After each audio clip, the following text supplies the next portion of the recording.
Happy Friday the 13th.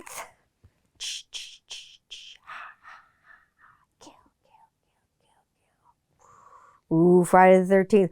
Holy Jason Voorhees' mother with her head chopped off. Did you have a good Friday the 13th? What did you do for Friday the 13th? Did you do anything crazy?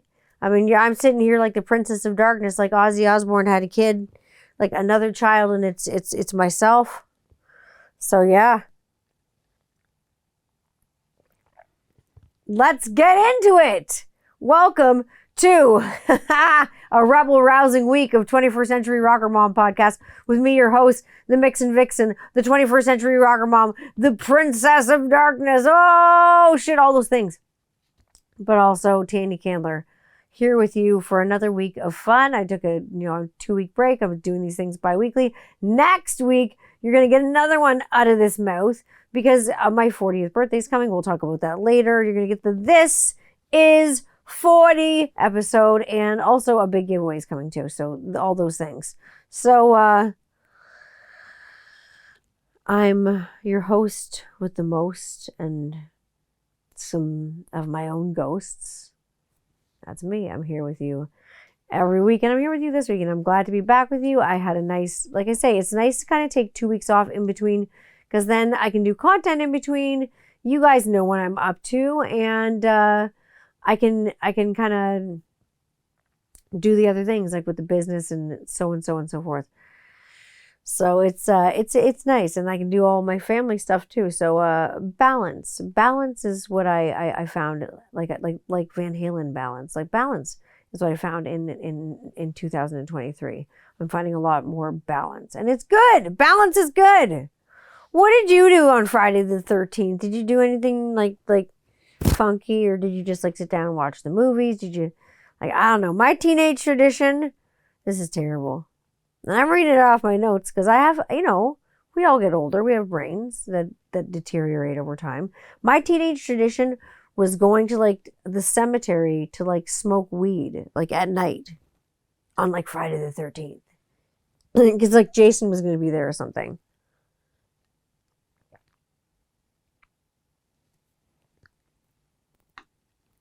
Jason never showed up to any of the times that I went to the place, no matter what kind of weed we smoked.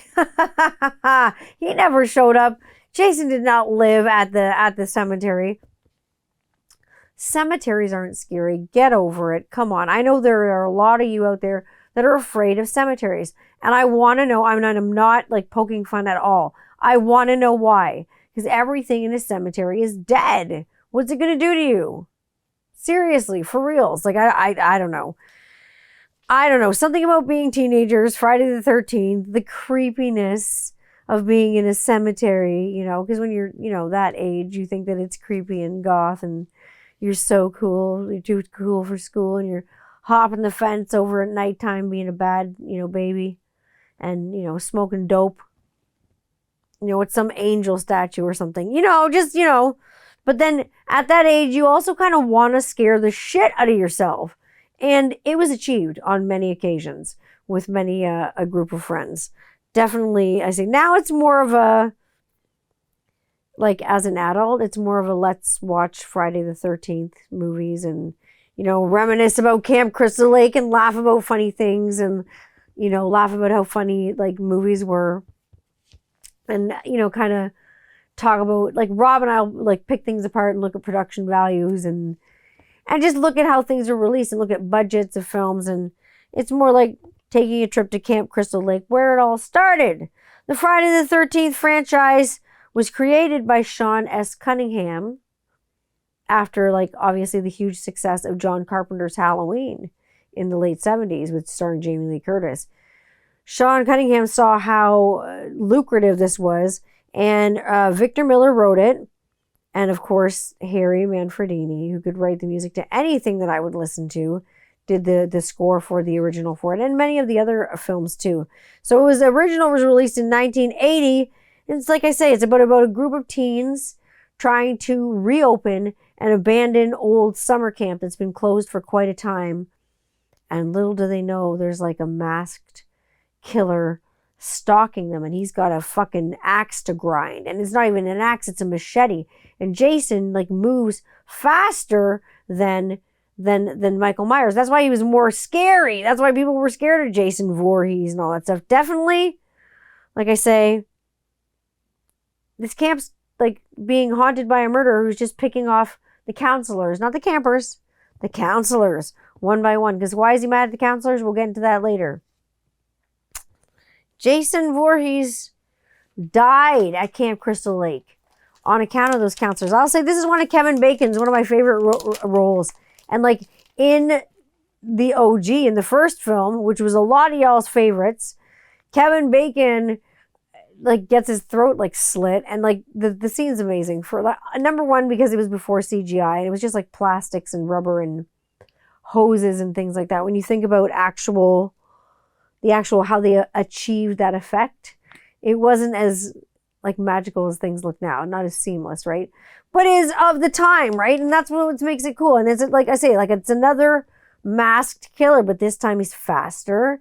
He's got a fucking machete. Like, I would run from a machete. Jason Voorhees sunk to the bottom of Crystal Lake while he was a camper at summer camp at Camp Crystal Lake, while those teenage counselors were partying and drinking and smoking weed, and having, unprotected sex and promiscuous sex. All while Jason died. Sorry, Jason, you can just drown at the bottom of a fucking lake because we're all banging each other right now. And basically, I will tell you, if you've been a camp counselor before, and it's not been at a camp that's, let's say where they kind of separate things, most camps, that's where a lot of people have their first sexual awakenings, because they get, with another, especially if you're counseling and things like that, or you go to camp and you're older, you sneak into the Boy Scout camp and the Girl Scout camp or whatever happens, and those are the things that happen at camp. I don't know if that happened at your camp, but it was happening at Camp Crystal Lake. So that's what I can say there, because I'm talking about all this promiscuous sex. It's making me stutter like crazy. Now he's drowned, he's pissed, and he's back. And others are back too for revenge, because they're mad that fucking Jason you killed my Jason. Somebody said that. Talk about Jason Voorhees. Talk about the ultimate mama's boy. And boy, oh boy, was he a mama's boy. Do I love me a mama's boy? Do I love me a boy who is good to his mama? Yeah, I do. I love people who are good to their moms, not just boys that are good to their moms and mama's boys, but I love people that are good to their moms, good to their parents, good to their grandparents, good to any lineage that they have. Because again, this is another thing that I've grown with age and maturity to appreciate. Those family members that we have, maybe they're on the fringe, maybe they're on the outs, maybe they're on the outskirts of the family, but to kind of appreciate everybody, just whatever, for whoever they are and however they act, and be appreciative that you still got them earthside, because one day you won't.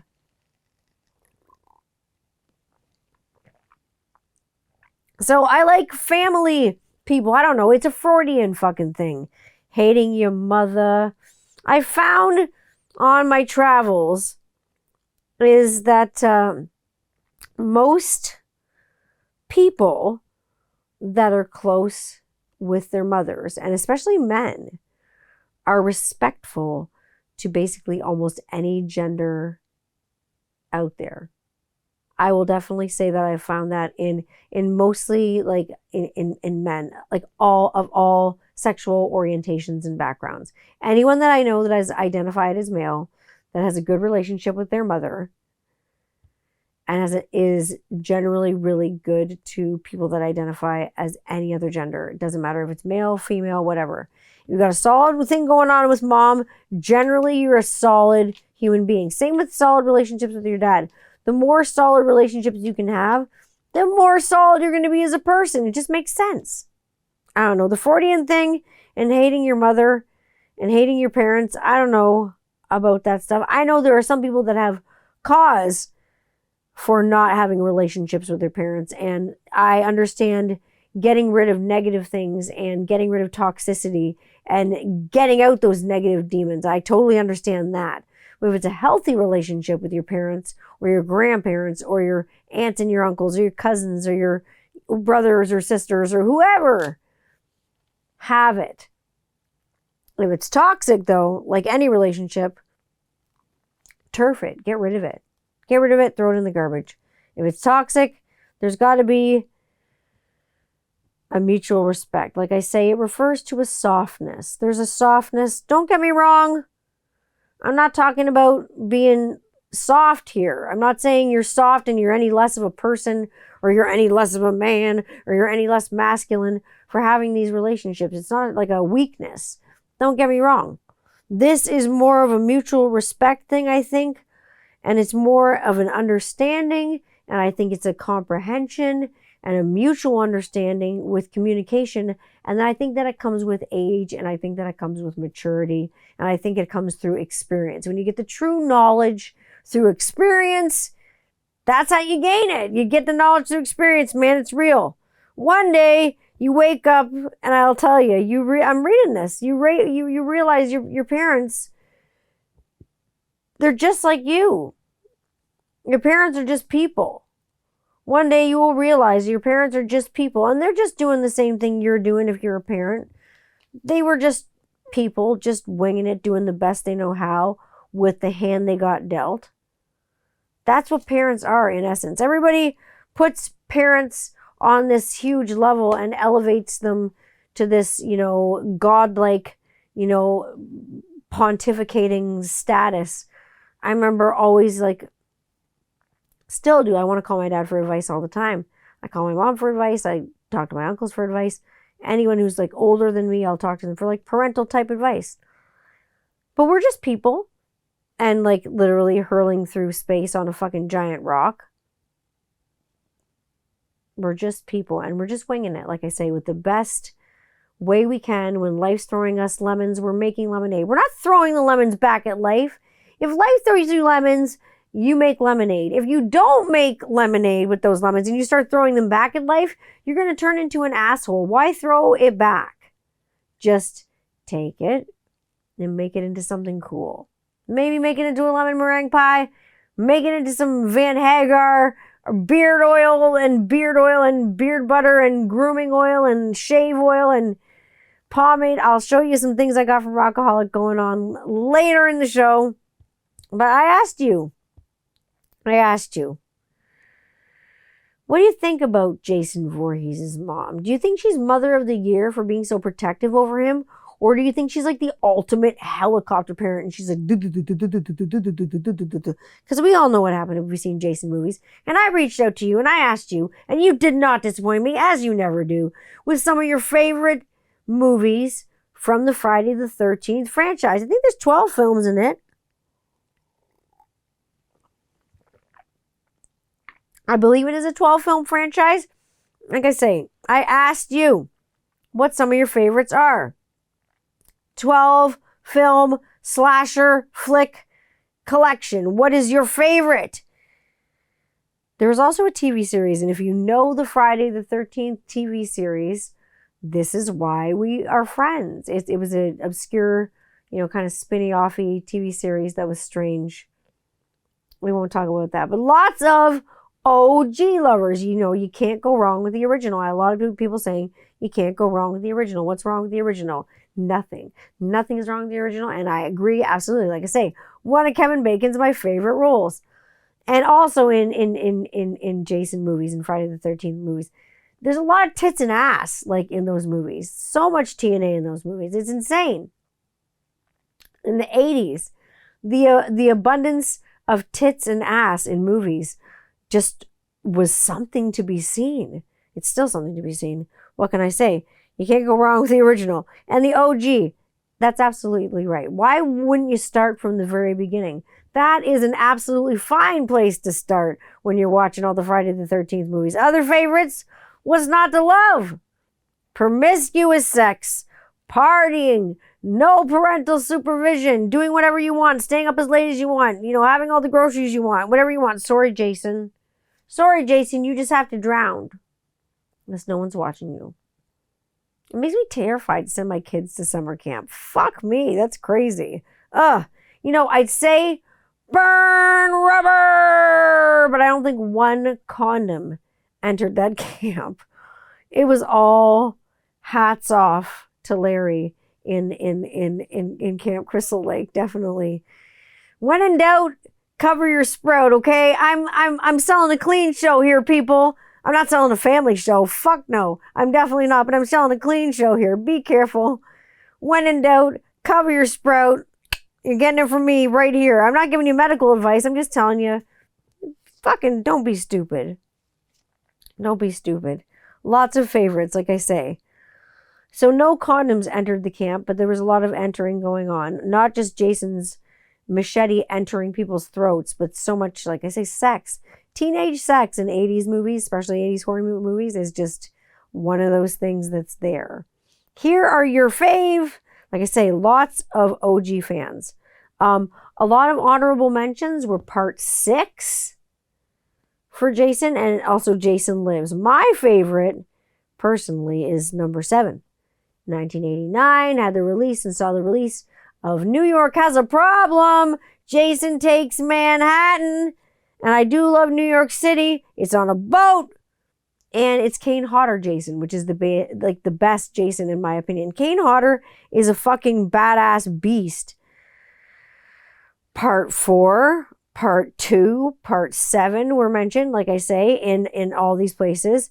The soundtracks for these places are good. Since I'm like an audiophile and I am very, let's just call it sensitive to sound for now.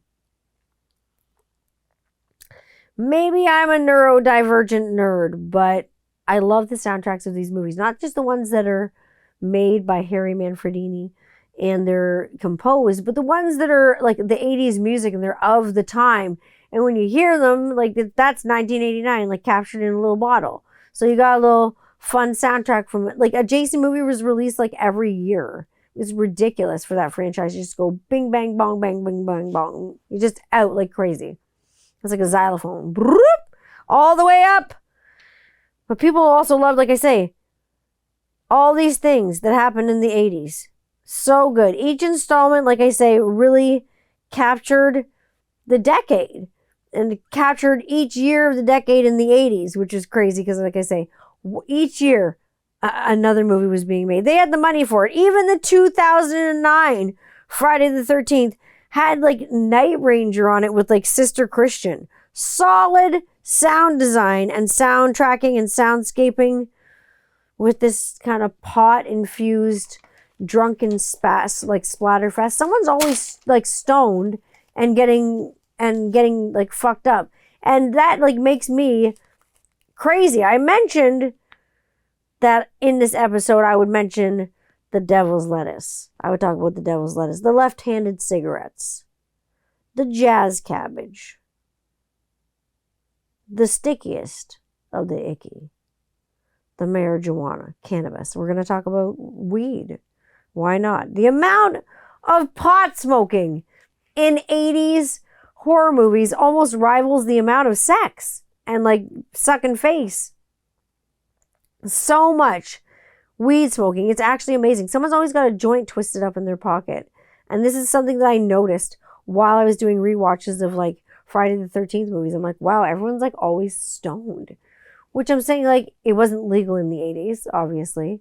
But I don't know what pot was like in the 80s. I was very young in the 80s. But I don't know why as a teen that Friday the 13th was a day that was like synonymous with going to a graveyard and toking up on some weed. Like, why did we do that? And I look back at it now, I'm just like, I question myself. And even like at the camp, it's like, let's do something scary on Friday the 13th. It's just a day. You know, it's just a day. I remember one particular Friday the 13th, I invited some girlfriends over to my house for a sleepover and some little experiments. Now, you have to understand one thing and you have to understand it well. I was basically like the Timothy Leary of my group of friends. If there was everything, you know, something out there that was like new and it was going to be like an experience, I was going to be the first one to try it. But you also know me. I'm a hustler. I'm going to go get it, and I'm going to charge you $5 admission to do it. You know what I mean? So, like I say, I was always curious, and I was always the kind of person who always had to try it once just to see what happened. So, I read about this powerful, like, hallucinogenic plant that actually comes from the sage family called Salvia divinorum. I read about it in a Carlos Castaneda book. And it was all about how you hallucinate on this plant and you can see things, and how indigenous people had been using it for years as a medicine. And, I'm 16 fucking years old. I didn't know what was going on. It has transient sort of psychoactive properties if you chew it, drink it in a tea like the leaves do, or if you smoke it.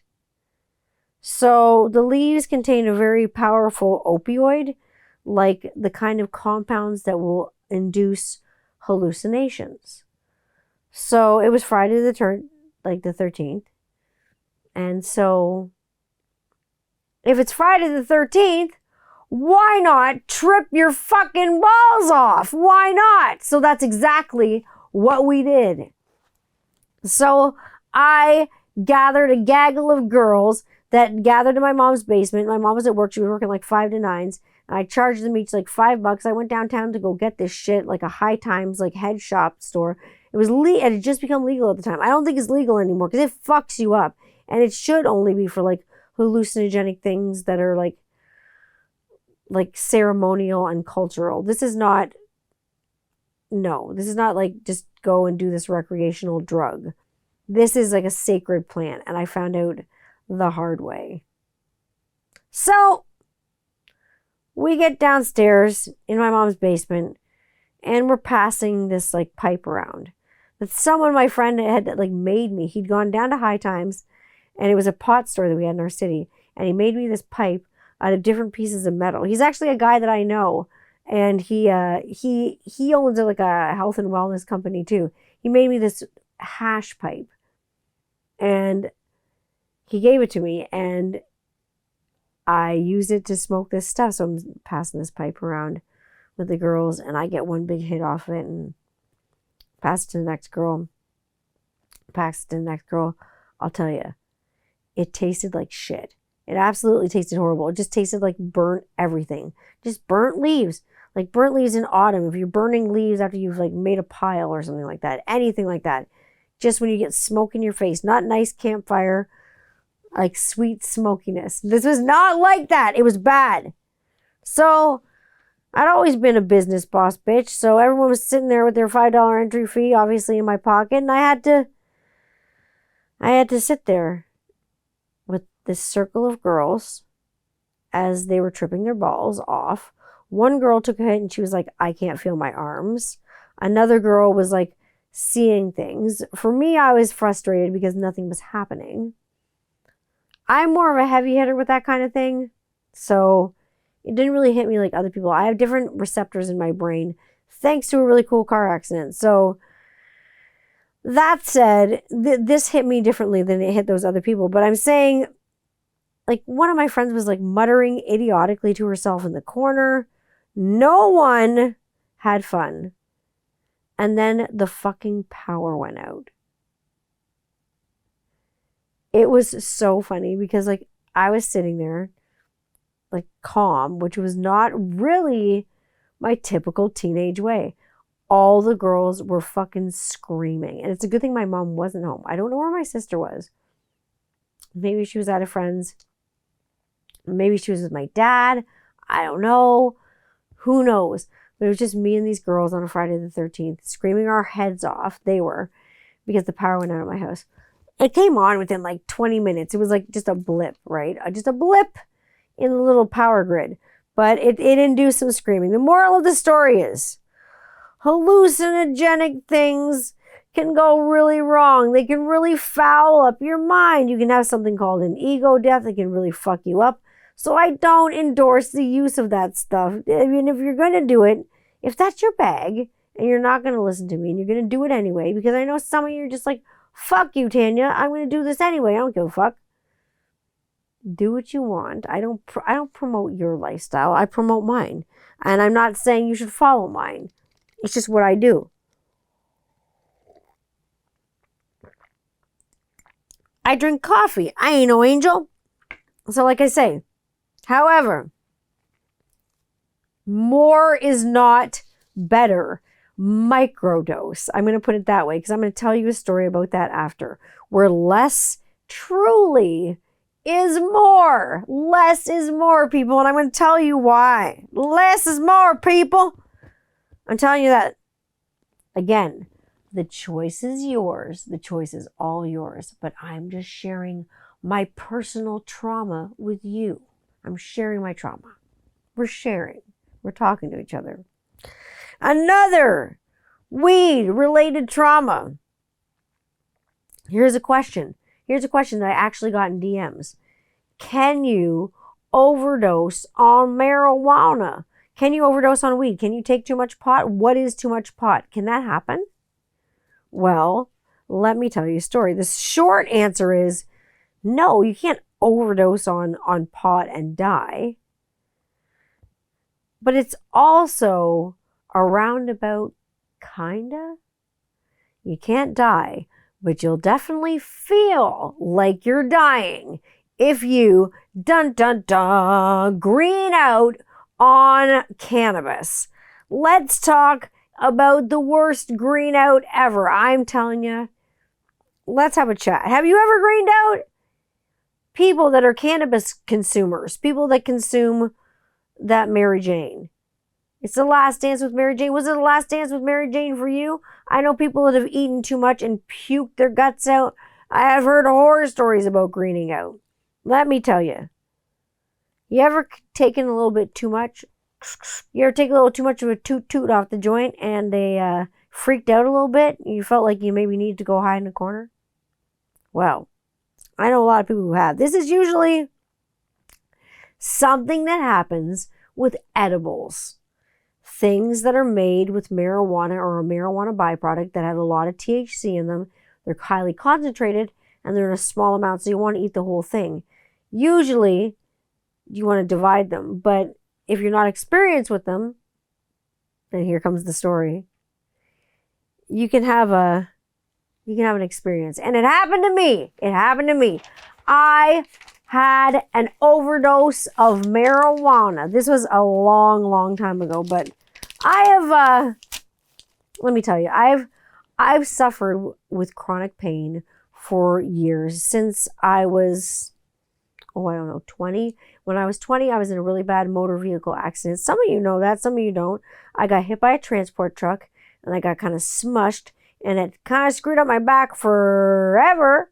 So I had medical marijuana for pain. And so I experienced that in like my 20s and stuff like that. And, things kind of got to slow down when you have kids and things change and things, the way you do things. I use my weed roll-ons and my things like that. I have tinctures and there are great companies that make marijuana like based and cannabis based rubs that will help with like tattoo balm healing and pain cream. One company I know, Comfy Kush, I follow them. They make an amazing product that will get your pain away. They make a pain cream. They also make a tattoo cream. Like they make all like a healing balm. Amazing stuff. I'll put that link up in my stories, but I'll say, despite having medical marijuana, it's a little bit watered down, like I say. I had a flare-up. I had a bad flare-up, and this is years ago, because I haven't had a flare-up in a long time, a real bad flare-up, from what I got from the car accident. I have days where I'm in so much pain where I don't want to move, and I suffer from, obviously, chronic pain from the car accident, but I do what I do, and I keep on going. So that's all you can do. You can kind of put a smile on your face and go. So I had a friend say, do you want me to deliver you like a cookie, like a pot cookie, like a medical marijuana cookie? I used oil. They said they used oil, so it was concentrated, so it didn't have that grassy, they said, homegrown sort of taste. Tastes like something you'd buy at the store, like a ginger snap or something like that you'd buy at the store. I'm like, okay, cool. So she dropped it off on my porch and she was gone in a flash.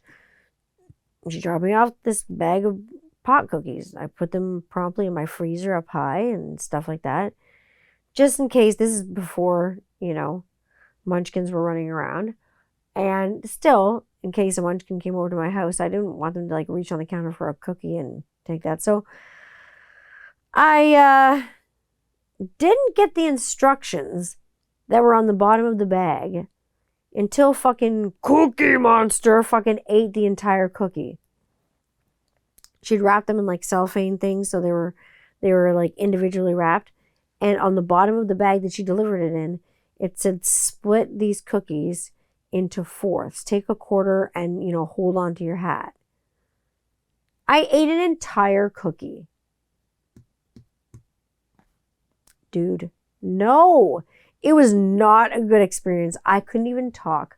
I was so messed up that the walls were breathing. I couldn't look at the floor because the floor was breathing. Everything was kind of pulsating. Things were not in a good situation, which was funny, right? Because I had medical marijuana. I thought I was big shit.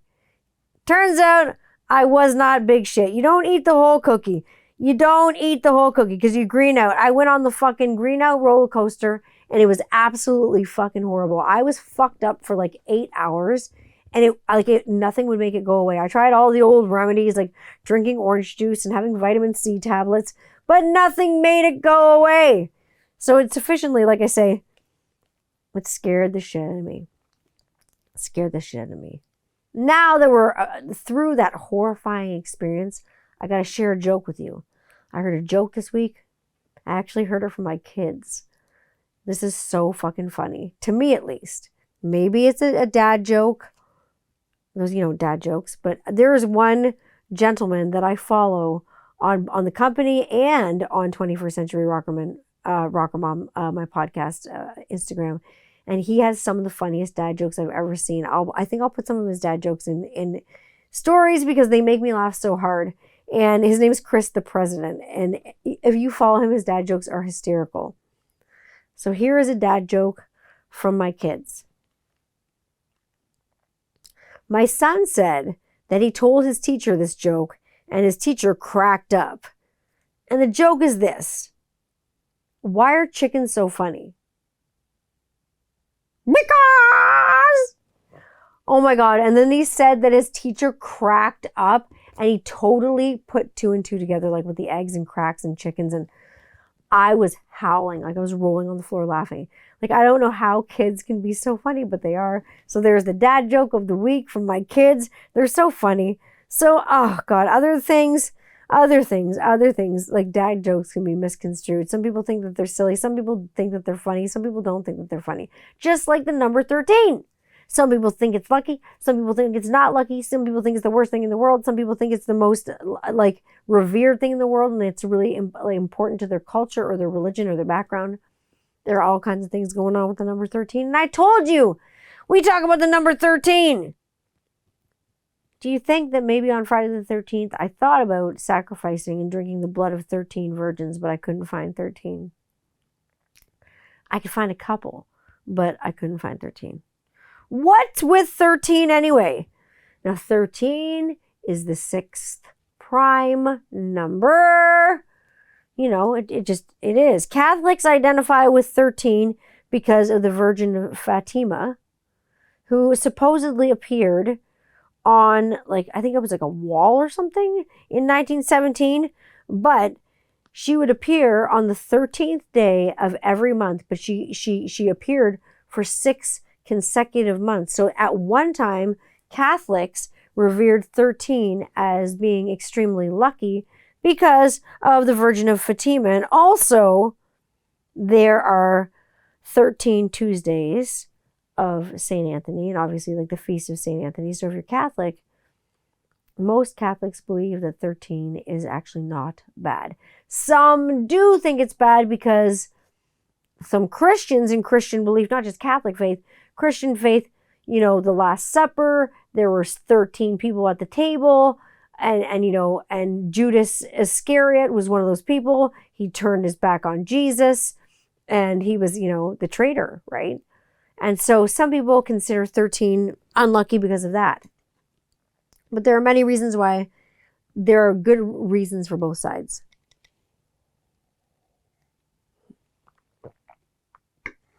As I finish the crap out of my coffee here. Lavasa I've got today. It's awesome. It's awesome. Judaism. In Judaism, when you're 13, it's your coming of age. So you have your bar mitzvah or you have your bat mitzvah because when you do, you're becoming an adult, whether you're like whoever you are. You're having your puberty almost. It's like your puberty party. They throw you a big party. I've been to a few bar mitzvahs, or I've been to a few bat mitzvahs, and they are a wild party. Do do do do do do do do. There's just people on chairs, fucking going crazy and just being amazing. It's fun. It's fucking fun. Now, 13 is lucky in France because prior to World War I, it was used as a good luck symbol. It was used on letters. When people were sending them back and forth to each other in the war, it was a symbol of good luck. And it was also on charms and things like that. People would wear the number 13 to show that they were charmed and things were okay. 13 is a baker's dozen. You know, everybody loves a baker's dozen when you think you're going to get 12 donuts and you get an extra one. That's lucky. Oh. Geez, lucky an extra donut. If I got a baker's dozen, I'd be happy as a camper. That'd be just great. It's great to have a 13. It's great. I don't mind it at all. In my culture, 13 is not unlucky. So why do people think it's bad? Well, like I say, the Last Supper was not too bad. And then again, Knights of the Templar. On Friday, October the 13th, again, it was a Friday the 13th, in 1307, they were massacred by the King of France. They were absolutely massacred. So Knights of Templar and people that really follow that consider that bad luck because that was a bad day. For those folks, some people think it's a repressed lunar cult. And they think it has to do with women's menstrual cycles.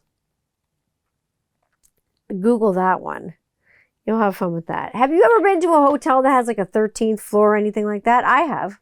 I've actually been to a hotel that has a 13th floor. But you'll notice that most apartment buildings and most places that go up and what most come down, hotels and stuff like that, do not have a 13th floor. And if you've been to somewhere that has a 13th floor, you're really lucky. I've been to this one place, and there's actually an elevator to get up to this place, and there's an elevator to get to an extra suite away from kind of everything in this place, and they have a beautiful view of where you're staying. The place is absolutely like idyllic. You get like 2 rooms, and it's beautiful. Hoping to go there soon. We'll see in the spring once everything kind of melts down a little bit.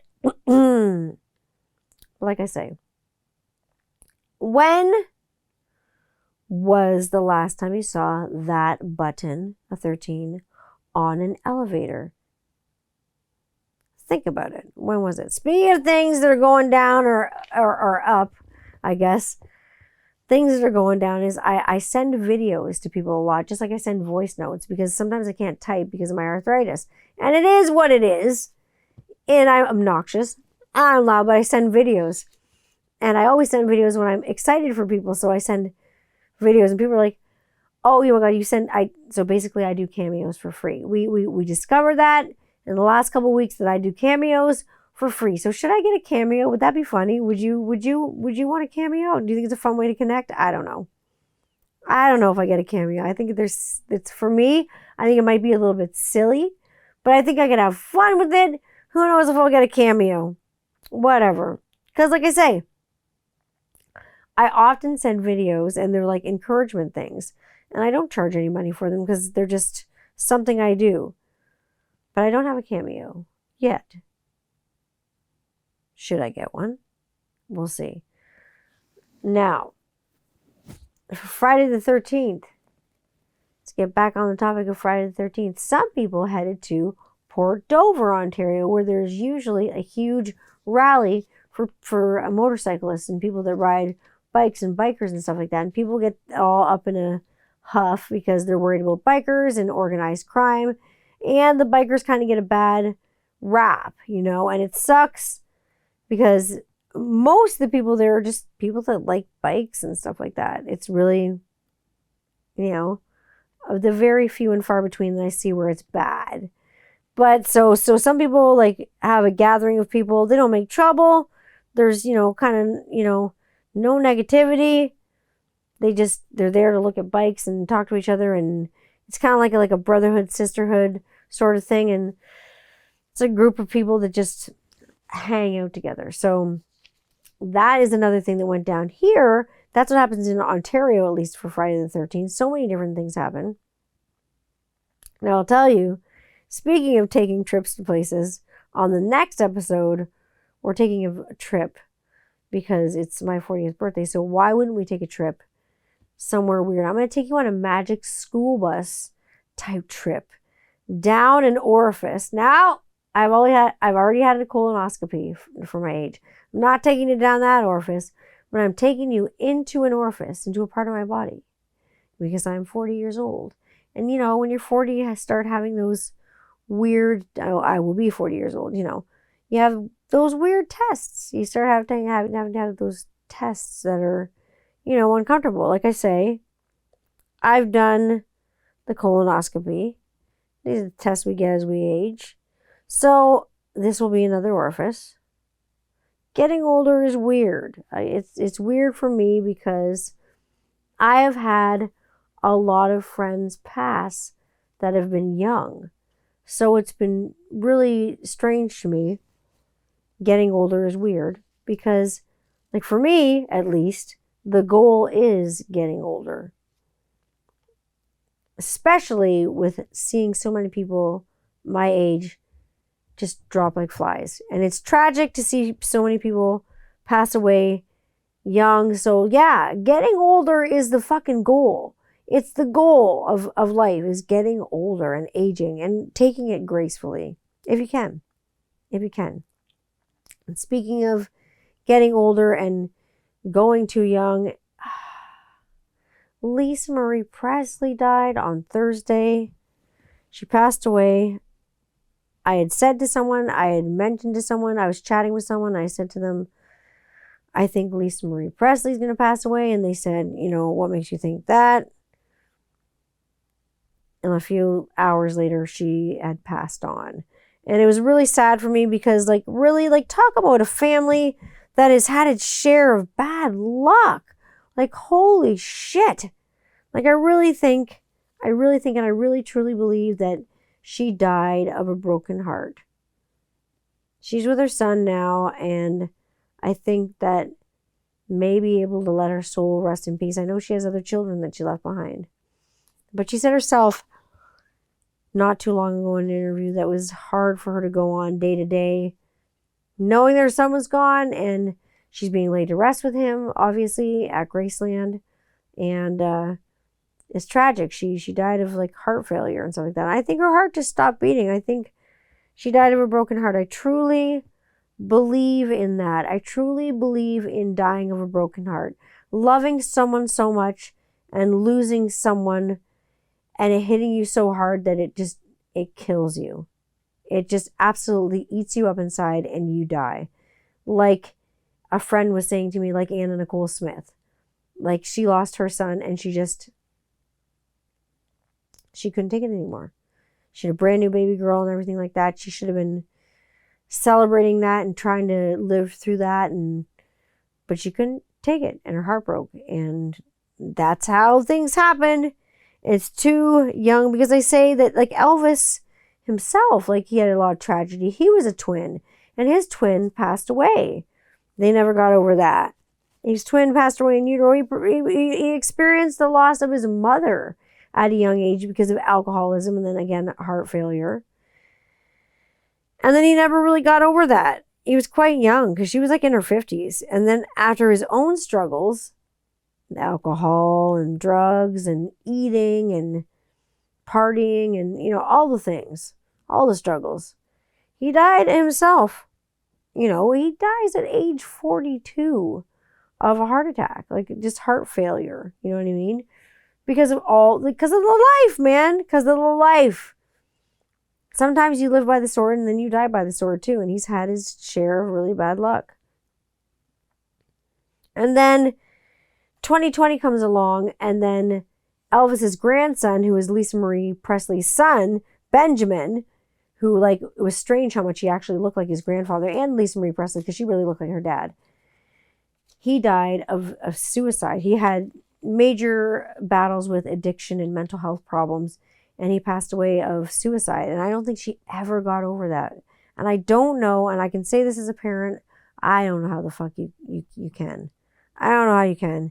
And then 2 days, like, after she just had attended the Golden Globes, because I saw her post something with Priscilla Presley about Austin Butler's performance in the Elvis movie, in the Baz Luhrmann movie, and how awesome it was. She was congratulating Austin Butler, but then she collapsed in her home in California, and it was later confirmed by Priscilla Presley, who had confirmed that she had been rushed to the hospital for cardiac arrest, that she had passed away.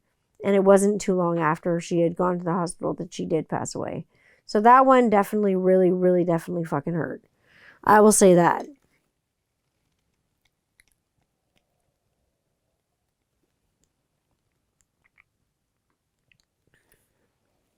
It's devastating when somebody is so young, and there's such a bright light, and there's such a bright spot on life and people, and then they pass away. It's always hard to see those people go. And that's why it's so sad. And it's such a special family with so many demons, like the Presleys, like I say.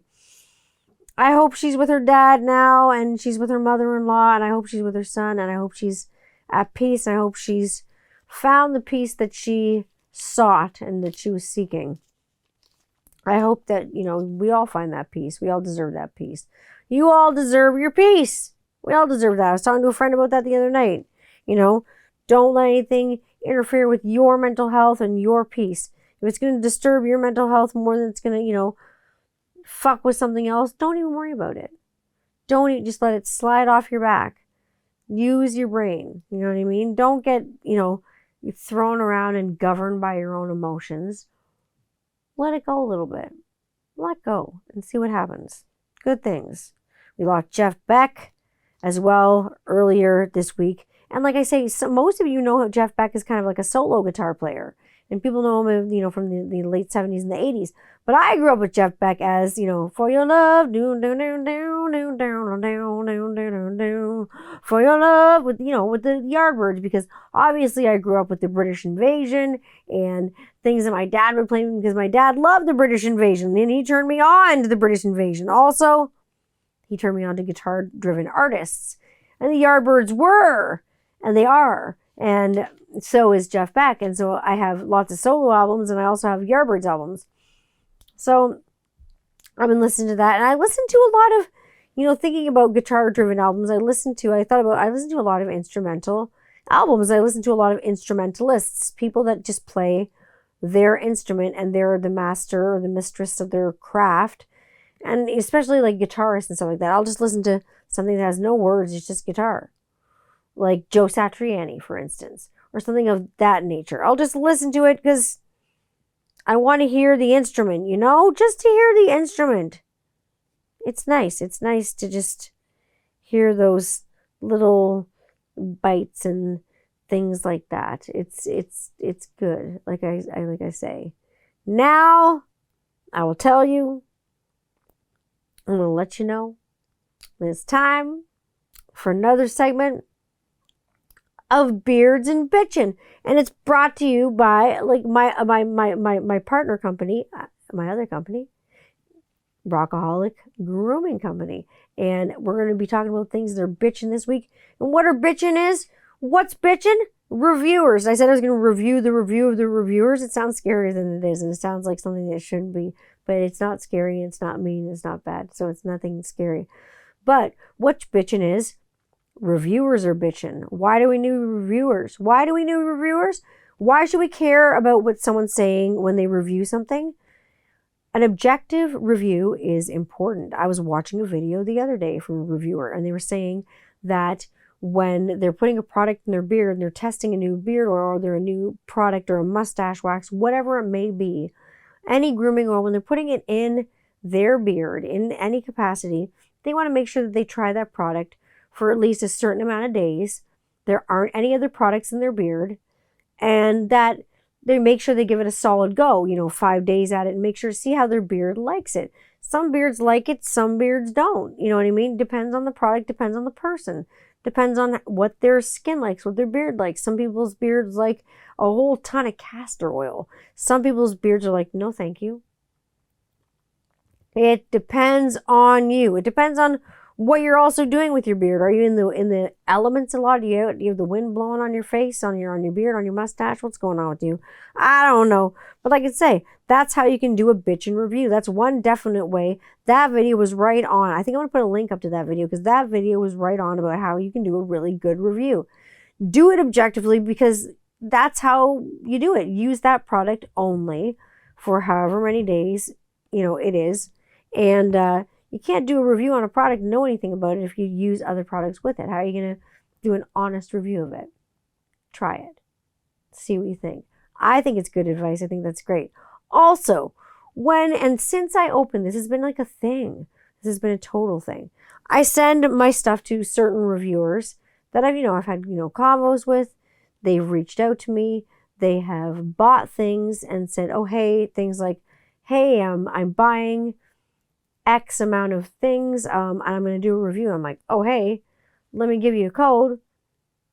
Get some other things too. I'll give you something free, or if I don't give them a code, I'll throw something free in the bag. Let me know you're going to do a review, whatever. But then I get people that reach out are just like, hey, you want to send me some products and I'll do you a review? I'm like, I don't even know you. It's strange. To me, the concept of that is, and people will come to me with the guise of come to me and I'll grow your channel. And I'm just like, I will refer you to my channel. Go to my TikTok. I have 35,000 followers. Go to my 21st Century Rocker Mom page. 5K on there. The grooming company is growing. Things are I'm almost at a K on my YouTube or whatever. I'm not doing it to monetize. I do it because I have fun. I'm not doing it for growth. It's not you grow my company, I'll grow yours. That's great. But when you reach out to somebody, make sure you reach out. And this is how you as a reviewer, and I'm going to tell you how you can do this as a reviewer and make it worth your while. Because a lot of reviewers are already doing this. And maybe you don't know how to do this as a reviewer. And maybe you need to know from some of these people that are a little bit more seasoned. They will reach out to me and say something like I say now, I am buying some of your products. I want to either wait till you have this so I can do a full review, or I want to buy a combo. I say, I like to throw in something for free. I like to do a review. Cool, whatever. But then they message me with things like analytics, how well their channel's doing.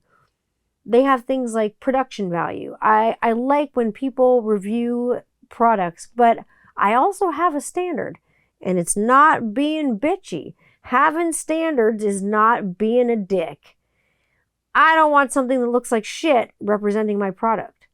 So if you don't have and you can't provide any analytics, you can't tell me what your YouTube numbers are. You just have to click on a little button. You can't tell me what your YouTube numbers are. You can't tell me what your Instagram numbers are. You can't tell me what your TikTok numbers are. You can't tell me what those views are. And I have to go look for it myself.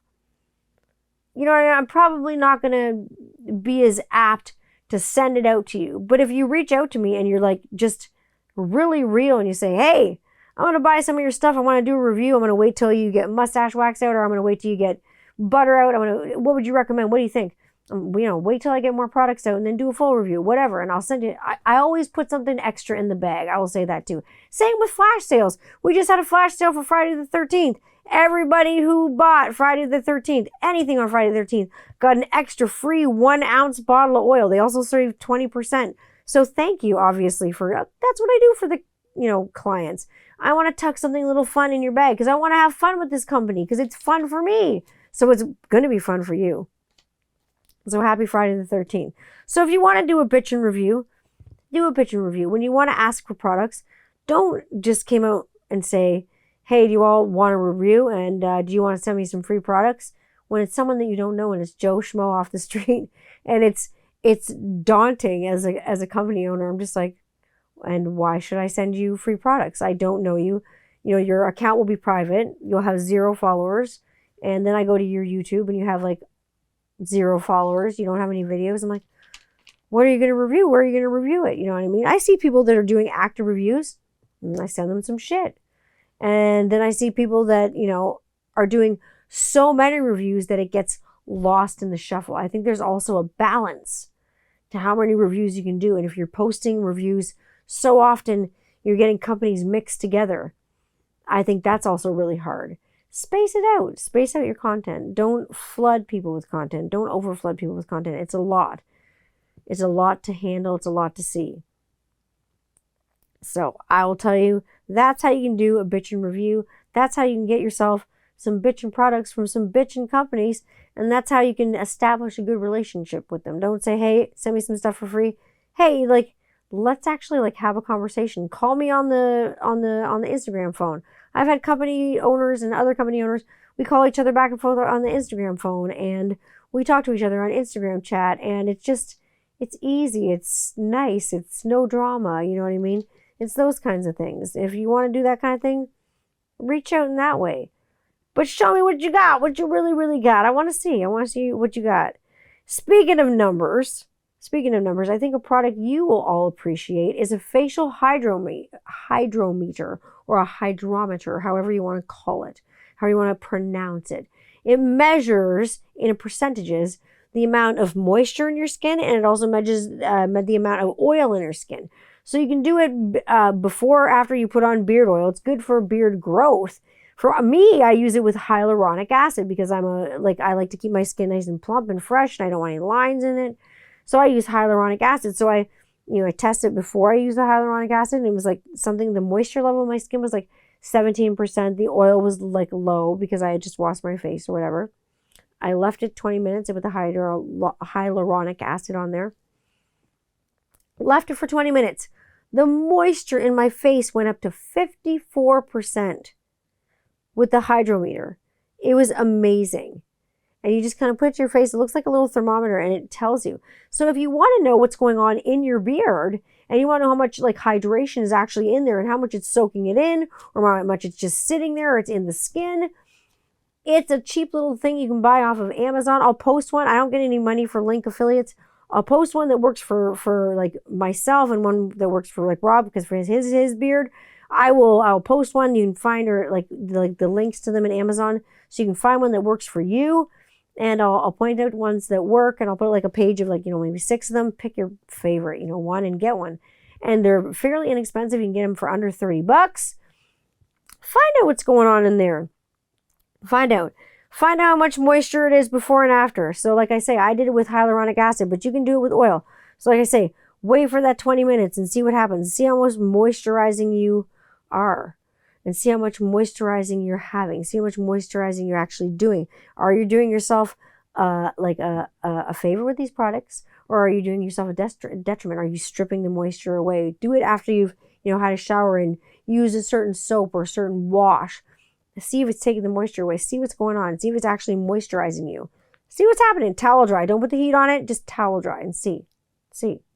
I got some bitchin' products to show you. I got butter. I got wax. I got like a pomade sort of thing. I got now, like I'm telling you, I'm still giving away the entire launch collection at 500 followers. So when we have 500, I got that launch collection held back with the scents that you can't get anymore. You can't get Beer Garden anymore. You can't get Golden God anymore, and you cannot get Snowcore anymore. I'm not bringing it back to beer or what do you call it? Golden God's really expensive to make, so it's going to be kind of a seasonal scent. I can bring it back. Maybe. It depends. Snowcore, I don't know if it snows. Like I say, it's a seasonal scent. It's not snowing here. So maybe it's not snowing there. I kind of took it away as a Viking scent. People really like it, though. It's complex. And Beer Garden's crazy. It's a beer scent. It's sold the hell out, and it is on the one scent that I use in it, the predominant scent. It is sold out right now, and it's on back order. So if I can get it, I'll bring it back. If not, it's a seasonal scent. I'll try something else with a different beer scent, and we'll see what we can do with it right now. But those scents, like I say, I held a few back for the launch collection. We're giving away at 500 followers. Now, the 40 giveaway, this one is huge. And I debated giving it away for my 40th birthday. But I was like, I got to do something big for my 40th birthday. What should I do? What should I give away for my 40th birthday and she be a present? And it costs a lot of money. And I costed it out. And I'm like, it's valued at $500. And then I'm like, oh shit, it's valued at way more than $500. What could it be? Well, I'm going to show you these products first. It is kind of almost like a products for life sort of thing. Everyone likes to be the first, right? You know, everybody likes to be the first on a comment section. Everybody likes to be the first to watch a YouTube video. Everybody likes to be the first in a TikTok video where they like it or say first. Everybody likes to be first in line. Everybody likes to be front row at a concert. So imagine you get like ultra mega VIP front row status from Rockaholic Grooming Company. Imagine you get that. And here's what the winner gets.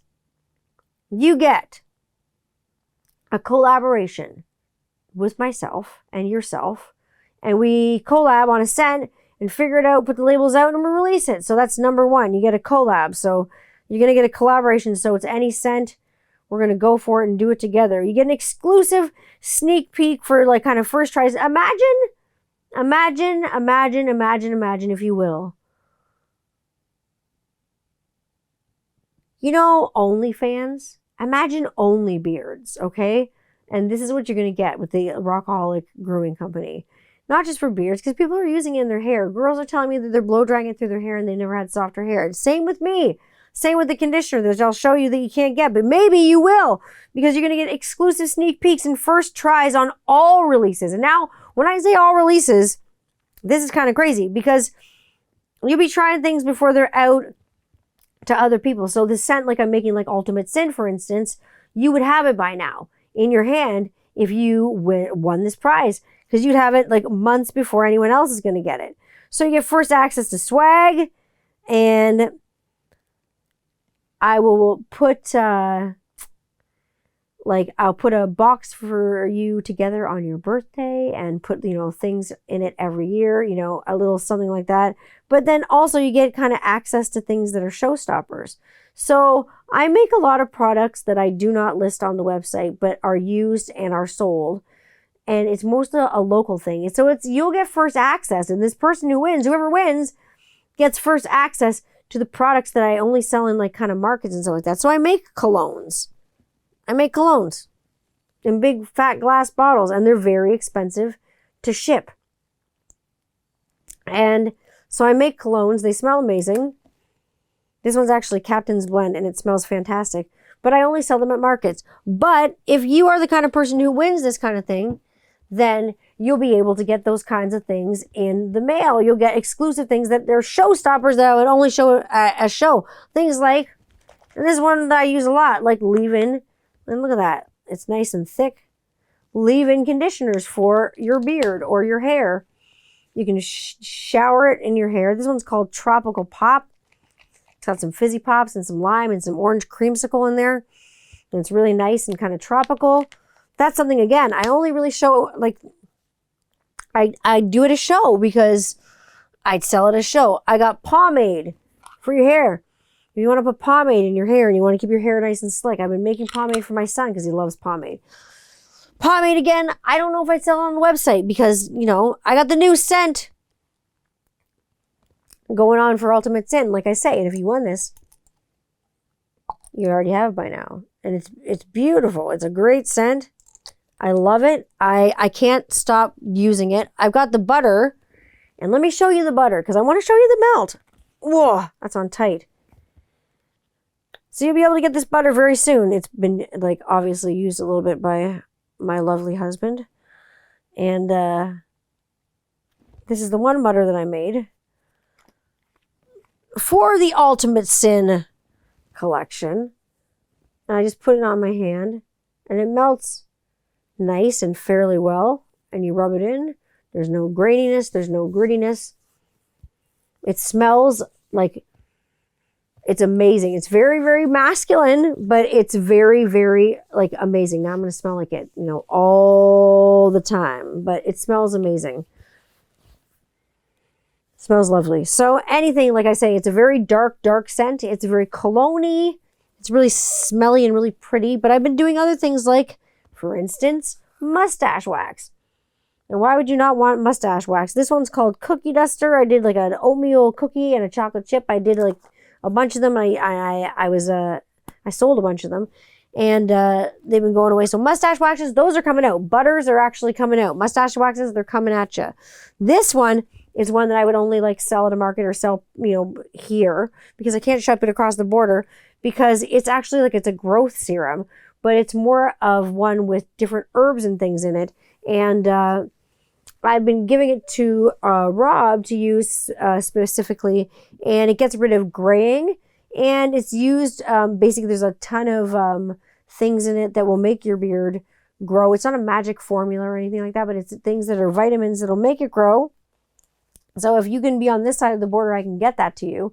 If you're Canadian and you win it, I can get it to you, but you get sort of showstoppers like that. So it's kind of like, you can get the roll-ons. You're getting kind of everything, and anything that's exclusive to us that if we sell out with first, you'll always have, grab at it. You know what I mean? So the prize for my 40th birthday is really big. So it's basically better than Jelly of the Month Club. It's kind of like you get self-care for life. You get to just figure it out. So I have to figure out how to put it on the website and get your email address and your address and make sure that you're taken care of every single time you need oil, and you put your order in, and it's it's taken care of. There's a cap, you know what I mean? You can't spend $500 a month on beard oil, because who the hell needs that? Sensible amounts of products will be sent to you, but like I say, all the early releases, that may not be a sensible amount of products. They'll just be sent to you, and you get to check them out before kind of anyone else, and you can say, this is the early release from Rockaholic, and here you go, I've got it, and it's whatever.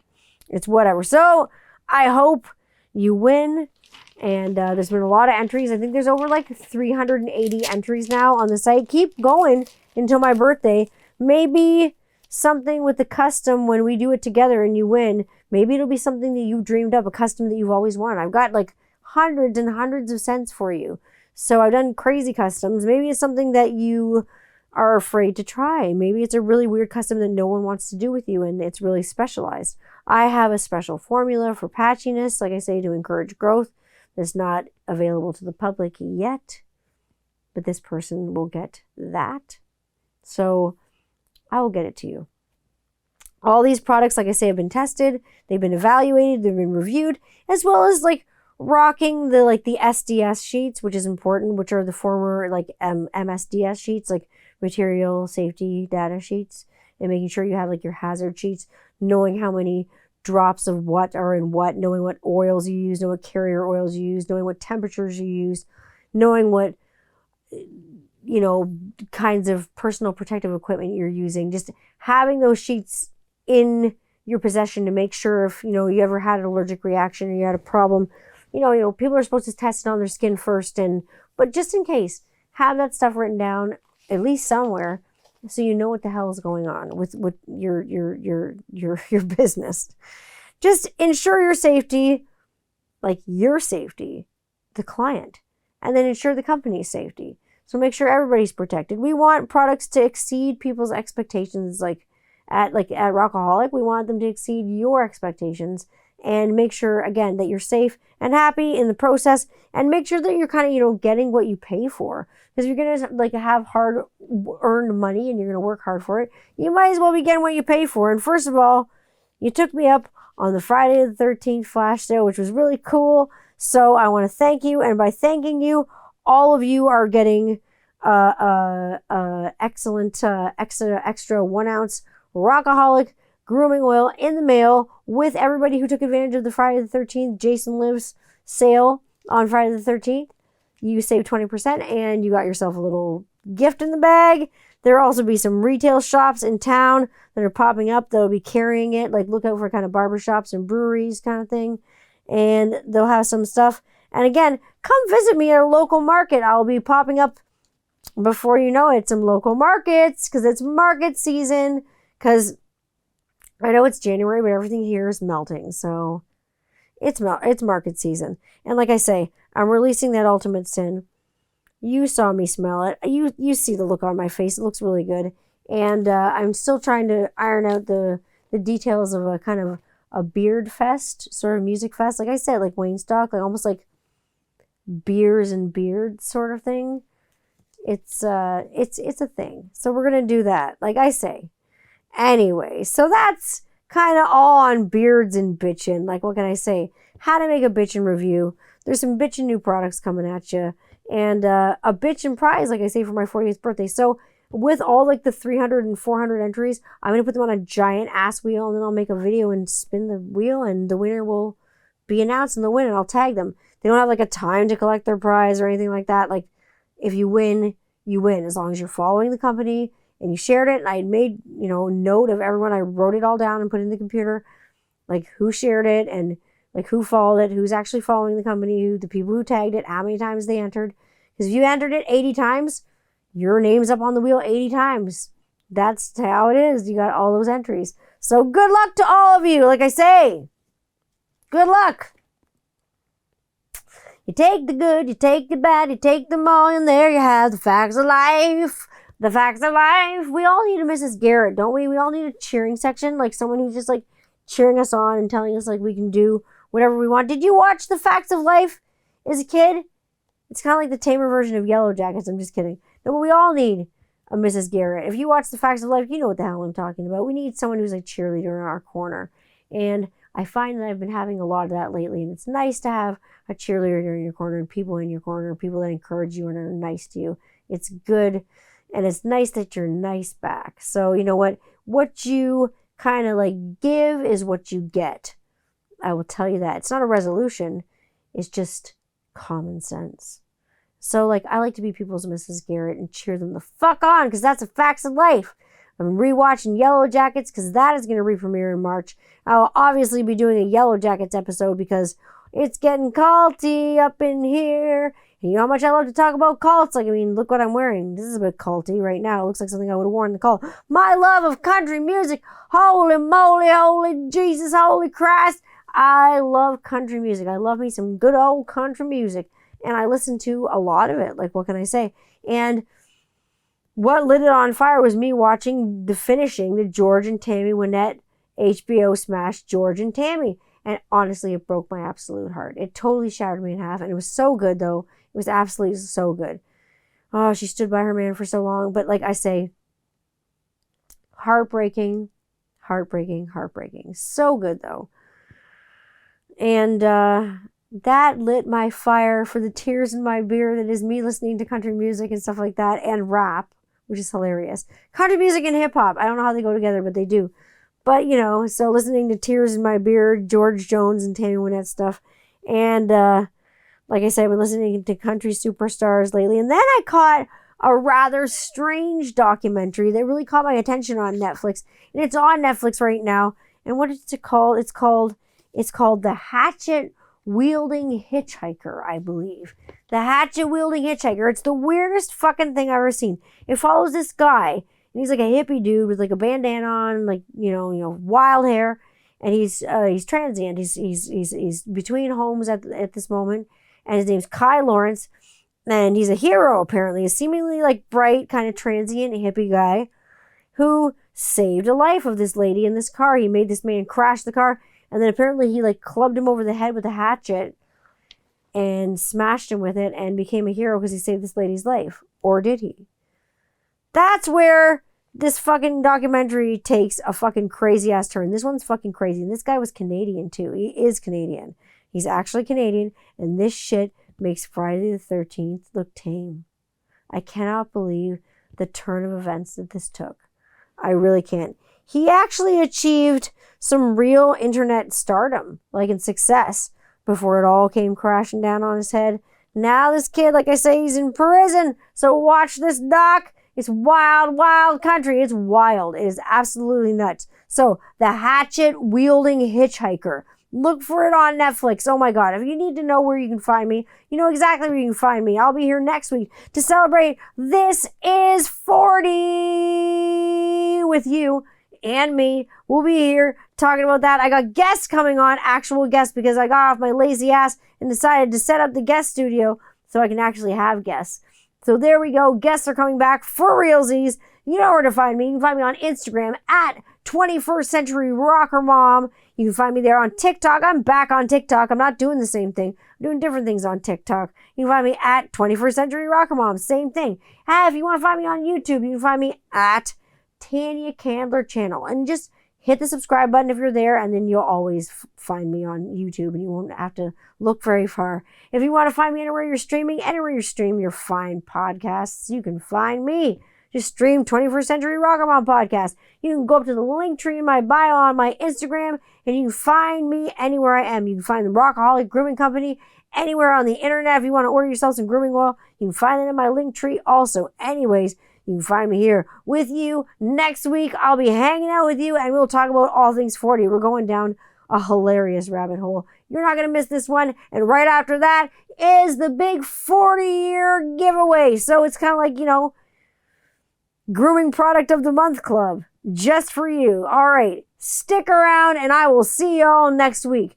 Be good to each other, be good to yourself, and take care of yourself. I will see you on the flip side.